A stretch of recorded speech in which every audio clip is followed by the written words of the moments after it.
Hello everyone, आप सभी को मेरा सादर प्रणाम। मैं प्रेम पांडे फ्यूचराइज अकेडमी से एक बार फिर आपके समक्ष प्रस्तुत हो रहा हूँ। मेरे प्यारे भाइयों बहनों, मित्रों, बच्चों, कल हम लोगों ने इतिहास विषय पर चर्चा की थी।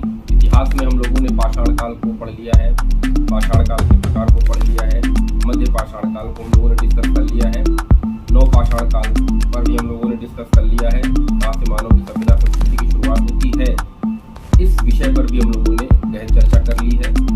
ताम्र पाषाणिक संस्कृति पर भी हम लोगों ने बहुत अच्छी चर्चा कर ली है। ताम्र पाषाण काल, ताम्र पाषाण संस्कृतियाँ सब पे हम लोगों ने चर्चा कर ली। कितनी प्रकार की संस्कृतियाँ पाई गई है भारत के बाद। ऐसी संस्कृतियाँ मावल्दा, कायथा, सावल्दा, प्रभास, बहुत सारी संस्कृतियों पर हम लोगों ने चर्चा की है। लेकिन मेरे प्यारे भाइयों बहनों, आपको मैं फिर से अवगत करा दूं एक बार फिर से कि आप लोग एनसीईआरटी की बुक ले लीजिए, क्योंकि ये कॉन्सेप्ट तो आपको पता चल जा रहा है, लेकिन उसके फैक्ट नहीं पता चलेंगे तो कैसे काम चलेगा भाइयों बहनों।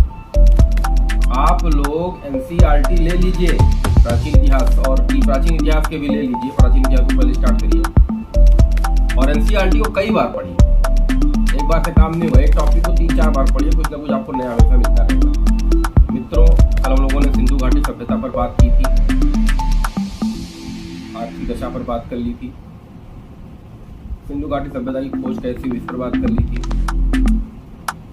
इसका नाम कितने प्रकार का था उस पर डिस्कस कर लिया था हम लोगों ने, समाज कैसा था डिस्कस कर लिया था, व्यापार वाणिज्य कैसा था डिस्कस कर लिया था।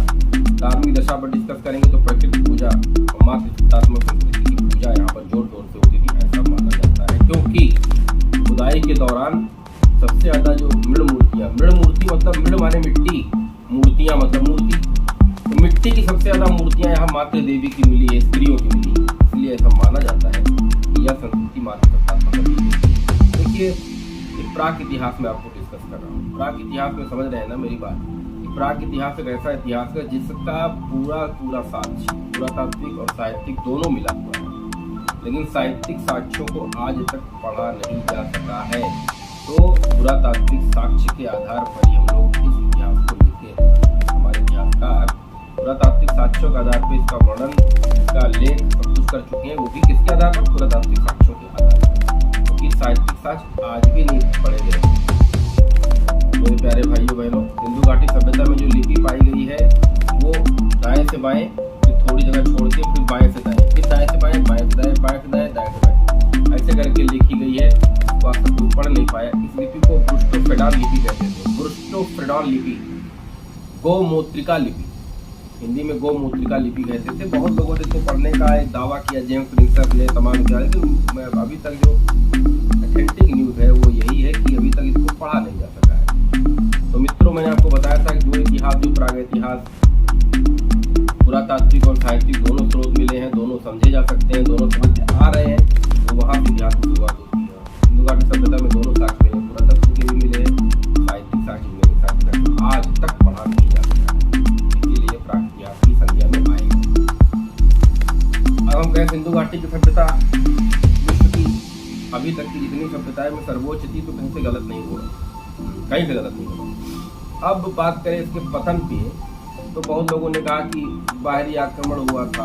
मॉर्टिमर व्हीलर साहब ने कहा कि बाहरी आक्रमण हुआ था, सिंधु घाटी सभ्यता को खत्म करने के लिए बाह्य विदेशी आक्रमण हुआ, सिंधु घाटी सभ्यता को समाप्त कर दिया गया। मोहनजोदड़ो से नरकंकालों का टीला मिला हुआ है, एक नरकंकाल मिला जिसकी खोपड़ी में तीर लगा हुआ है, बाढ़ लगा हुआ है। तो ऐसा माना था भीषण नरसंहार हुआ सिंधु घाटी सभ्यता का पतन। कुछ लोग कहते हैं कि जैसे कि संसाधनों की कमी हो गई, ये लोग यहाँ से कहीं और चले गए। कुछ लोग कहते हैं नहीं भैया ऐसा नहीं हुआ, बहुत भयानक बारिश हुई, बारिश में पूरी सभ्यता ही बह गई। भैया कुछ लोग कहते हैं ऐसा नहीं हुआ, बाढ़ आ गया, बाढ़ में सभ्यता पूरी की पूरी विनाश हो गई।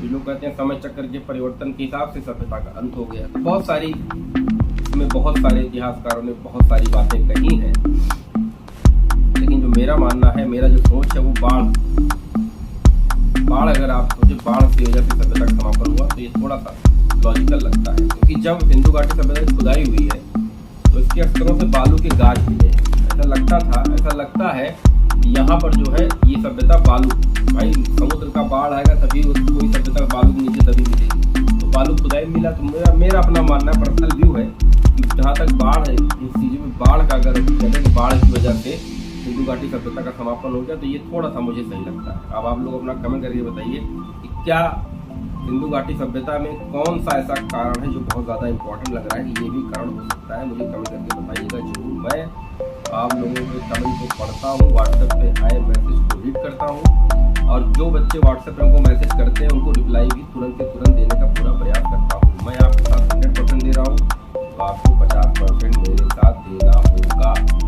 क्योंकि यूपीएससी और यूपीपीएससी के बच्चों और अदर स्टेट जितने भी एग्जाम, जो भी एग्जाम की आप तैयारी कर रहे हैं, क्लर्क से लेकर आईएएस की, तो आप ये जान लीजिए समय इतना महत्वपूर्ण है। चर्चा का विषय जो मैं चीज़ बता रहा हूँ वो एक केवल आंकड़ा है, एक आपका बैकग्राउंड में क्लियर कर रहा हूँ। बैकग्राउंड के अंदर चीज़ों को आपको ही भरना है। उपयुक्त संसाधन आने के पश्चात मैं दोबारा से उन आंकड़ों को भरने का प्रयास करूंगा। लेकिन मेरे प्यारे भाइयों बहनों, अभी वो समय नहीं रह गया कि आप मेरे 10 मिनट के लेक्चर को सुने और उसको बंद करके रख दें। ये 10 मिनट के लेक्चर में आपके दिमाग में जो दरवाज़ा मैं खोल देता हूँ, उस दरवाजे के अंदर सामान भरना आपकी जिम्मेदारी है। दरवाज़ा खोलना मेरी जिम्मेदारी। जो कॉन्सेप्ट आपको नहीं समझ में आ रहा मुझसे पूछिए, मैं हमेशा आपको बताने के लिए यहाँ बैठा हूँ और हमेशा आऊँगा। आप डायरेक्ट कॉल करके मुझसे पूछ सकते, कुछ भी कर सकते हैं, लेकिन कोशिश करिए कि मैसेज के थ्रू ही मुझसे चीज़ों को डिस्कस किया कीजिए, क्योंकि कॉल को हमेशा उठा पाना जल्दी से तो आप लोगों को बुरा न लगे, इसलिए मैसेज के थ्रू ही ज़्यादा हम लोग बात करेंगे। मेरे प्यारे भाइयों बहनों, सिंधु घाटी सभ्यता का पतन होने के पश्चात अगर सबसे ज़्यादा महत्वपूर्ण कोई विषय निकल के, कोई टॉपिक निकल के आता है, तो वो आर्यन स्टेज, वैदिक सिंधु घाटी सभ्यता तक सभी लोग जितने भी प्रश्न घटना चक्र के 10 वर्षों में यूपीएससी यूपीपीएससी में पूछे गए हैं, तो आप लोग ठीक से लगा ले, पढ़ ले। करंट के लिए कोई अच्छी सी मैगजीन देख लीजिए। यूपीएससी के जो बच्चे एस्पायरेंट्स हैं उनके लिए विजन आईएएस हर मंथली न्यूज़ देती है, हर मंथली इसका मैगजीन आता है, वो ऑनलाइन भी आपको मिल जाएगा। और यूपीपीएससी के लिए प्रतियोगिता दर्पण और घटना चक्र से जुड़े रहिए। पेपर में जनसत्ता और इंग्लिश में द इंडियन एक्सप्रेस से जुड़े रहिए। तो वैदिक एज क्या है मित्रों? ये वही समाज वैदिक एज है जहाँ पर इस वैदिक एज में भी ब्राह्मण क्षत्रिय वैश्य शूद्र सब है, लेकिन सब में समानता देखने को आपको मिलेगी, असमानता कहीं देखने को नहीं मिलेगी। लोग मानते हैं, इतिहासकार मानते हैं भाइयों बहनों, कि आर्य मध्य एशिया से आए, और जहाँ तक मानना यही है कि सबसे ज़्यादा ऑथेंटिकेटेड फिगर यही है कि मध्य एशिया से भारत में आएंगे। भारत में वो आए, ग्रामीण संस्कृति थी और सिंधु घाटी सभ्यता शहरी संस्कृति थी। तो शहर उजड़ गया, अब गांव बसेगा। समझे इसका मतलब आज हम जिस आधुनिकता की दौड़ पर चले जा रहे हैं, प्रकृति को ध्यान नहीं दे रहे, चले जा रहे हैं, फैक्ट्रियाँ लगा रहे हैं, मिलें लगा रही, बड़ी बड़ी सड़कें बना रहे हैं, पुल बना रहे हैं, जब इसका अंत किसी दिन होगा तो फिर से हम लोग को ग्रामीण संस्कृति की तरफ बढ़ना पड़ेगा। नई शुरुआत, नए दौर के साथ चलना पड़ेगा। उसी तरह सिंधु घाटी सभ्यता शहरी सभ्यता का अंत होता है और आर्यन वैदिक सभ्यता का प्रारंभ होता है। अंत ही प्रारंभ है। सिंधु घाटी सभ्यता का अंत नहीं हुआ तो वैदिक एज का प्रारंभ कैसे होता मेरे प्यारे भाइयों बहनों? तो वैदिक एज में ही सबसे पहली बार आपको दिखाई पड़ेगा कि बड़े पैमाने पर कृषि हो रही है, बड़े पैमाने पर पशुपालन हो रहा है, बड़े पैमाने पर लोग समूह बनाकर रह रहे हैं। अब देखेंगे सबसे ज़्यादा आर्यों का सबसे मुख्य व्यवसाय वो कृषि और पशुपालन, इन दोनों ज़्यादा महत्वपूर्ण। पशुपालन लोग ज़्यादा करते हैं। मेरे प्यारे भाइयों बहनों, तो ऋग वैदिक एज में हम इसको स्टार्ट करेंगे और वैदिक एज में ही आपको लोहा मिल जाएगा। उत्तर प्रदेश के एटा जिले के अतरंजी खेड़ा नामक स्थान से सबसे पहली बार लोहा मिला, और लोहा मिलेगा तो नई संस्कृति का निर्माण ऑटोमेटिक हो जाएगा, कल्चर का निर्माण हो जाएगा, कृषि में बढ़ोतरी होगी, व्यवसाय में बढ़ोतरी होगी। लोहा का मिलना वैदिक एज में, वैदिक एज में क्या कहेंगे इसको? वैदिक एज के बाद मान के चलिए कि 1600 ईसा पूर्व के आसपास मिला है। देख लीजिएगा। अच्छा, मेरी बात को बताइए, लोहा कहाँ से मिला है? क्या वैदिक एज के पहले मिला है कि वैदिक एज के बाद मिला है? आप लोग मुझे कमेंट करके कुछ तो बताइए। मैं चर्चा करता हूँ, कुछ ऐसा गलत बोल दूँ उसको आप लोग कमेंट करके नहीं सर ऐसा नहीं ऐसा था, लेकिन आप लोग वो भी नहीं कर पा रहे। आप लोग मुझे बताइए कि सर आपने यहाँ गलत बताया है, ये चीज़ें ऐसी थी, मुझे अच्छा लगेगा कि तुम लोगों ने मेरी कमी पकड़ी। शक्ल देखने मत आओ मेरी, मैं बैठा हूँ और मैं उनसे बहस करूँगा, बातें बताऊँगा, देखते चलेंगे। अनुशासन में रहिए, प्रेम से रहिए, प्रेम सर के साथ तो आप ही हैं, तो प्रेम से रहिए और प्रेम से जो चीज़ पढ़ाया जा रहा है, जो कॉन्सेप्ट आपके दिमाग में भरा जा रहा है वो समझिएगा। सिंधु घाटी सभ्यता में कोई जातिगत चीज़ें नहीं दिखाई देती हैं, वैदिक एज में भी कोई जातिगत चीज़ें नहीं दिखाई देंगी। वैदिक एज में आपको मैंने फिर बता दिया कि वैदिक एज में भी कोई जातिगत चीज़ नहीं है, लेकिन उत्तर वैदिक में आते आते ब्राह्मण ब्राह्मण होगा, क्षत्रिय क्षत्रिय होगा, शूद्र शूद्र होगा, बहुत सारी चीज़ें डिवीजन हो जाएंगी। यहाँ पर कहा जाएगा ब्राह्मण जो है ब्रह्मा के मुख से पैदा हुआ है, क्षत्रिय जो है भुजाओं से पैदा हुआ है, और वैश्य जो है वो जंघे से ब्रह्मा जी से पैदा हुआ है, शूद्र तलवे से पैदा। बड़ी चीज़ है, बहुत सारे कंसेप्ट हैं, बहुत सारी बातें हैं जो आगे चल के आप लोगों को मैं बताऊंगा। लेकिन आज आपसे आशा ये करता हूँ कि प्राचीन काल में जो मानव का विकास पूरा पाषाण काल हो गया, उसके सारे प्रकार हो गए, मध्य हो गया, नव हो गया, ताम्र हो गया, ताम्र पाषाण काल हो गया, आपका इंडस वैली सिविलाइजेशन, सिंधु घाटी सभ्यता हो गई, और आयुर्वेदिक को आप लोग पढ़ लीजिएगा, थोड़ा सा पढ़ के आप आएंगे तो आपको चीज़ें समझ में आएंगी। हवा में बात करेंगे तो चीज़ें कभी समझ में नहीं आएंगी मेरे प्यारे भाइयों। प्रयास ये किया कीजिए, मैं अपना एक सजेशन आप लोग को दे रहा हूँ, बुरा मत मानिएगा। मेरा सजेशन ये है कि आप लोग ब्रह्म मुहूर्त में 4 बजे से लेके 11 बजे तक, जब तक थोड़ा सा जितने चरम सीमा पर नहीं पहुँचती, 7-8 घंटे आप मोबाइल पढ़ सकते हैं, चाहें तो बताना मेरा काम है कि भैया मैं सोच रहा था कि आप लोग सुबह पढ़ेंगे ज़्यादा अच्छा रहेगा। अब आप लोग माने ना माने, भैया मैं किसी को प्रेशर नहीं दे रहा हूँ, तो आपको पढ़ना है, चाहे वो ब्रह्म मुहूर्त में पढ़िए चाहे वो रात के मुहूर्त में पढ़िए। और 7 घंटे 8 घंटे आपका मैं बचा रहा था कि 4 बजे अगर आप उठते हैं तो 11 बजे तक 7 घंटे आपके पास सेव है। फिर 12 बजे से 6 बजे तक आप घूम भी रहे हैं, तभी 6 से 9 तक आप, वो तो क्या मित्रों 10 घंटे का बहुत है। देखिए किसी का टाइम टेबल कोई फिक्स नहीं कर सकता कि हमको 2 घंटे की याद पढ़ना है, मन लग गया 4 घंटे पढ़ लिए, तब मतलब तुम्हें खुद अपने सिलेबस को ध्यान में रखते हुए चीज़ों को करना है, ये तुम्हारी ड्यूटी है, तुमको करना है। सिलेबस खत्म हम कॉन्सेप्ट में करूँगा, फैक्ट तुमको डालना है। संसाधन पर्याप्त मेरे पास हो जाएंगे तो मैं फैक्ट भी डालने का प्रयास करूँगा, लेकिन क्या पता देर हो गई हो तो।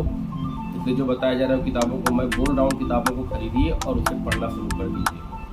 पेपर डेली पढ़िए, पेपर में नेशनल इंटरनेशनल खेल कूद ये सब चीज़ें पढ़िए, नीतियाँ कहाँ हो रही है, कौन मर रहा है, उसका मरण हो रहा है, किसी को कौन सा पुरस्कार मिल रहा है, कहाँ युद्ध हो रही है, कहाँ संधि हो रही है, भारत किससे संधि कर रहा है, भारत में क्या क्या चीज़ें नई डेवलप हो रही हैं, इन चीज़ों पर विकास दीजिए, थोड़ा फोकस डालिए मेरे प्यारे भाइयों बहनों। इन चीज़ों को फोकस देने के बाद अपनी पढ़ाई कंप्लीट करने के बाद आप पूरा दिन घूमिए, पूरा दिन टहलिए, कोई कुछ नहीं आएगा, लेकिन आप अपना वो कर्म कर दिए जो आपके लिए प्रतिदिन कीजिए। मैं जो आपके अंदर मैं हर दिन यही बात करता हूँ, भैया पढ़ लो तो पढ़ लीजिए आप लोग, क्योंकि पढ़ाई करने के बाद जो समय बचे वो सब आपका, लेकिन पढ़ाई के बाद का समय जब बचेगा तभी वो आपका ना, तो पूरा समय घूम ही रहे हैं तो कैसे काम चलेगा।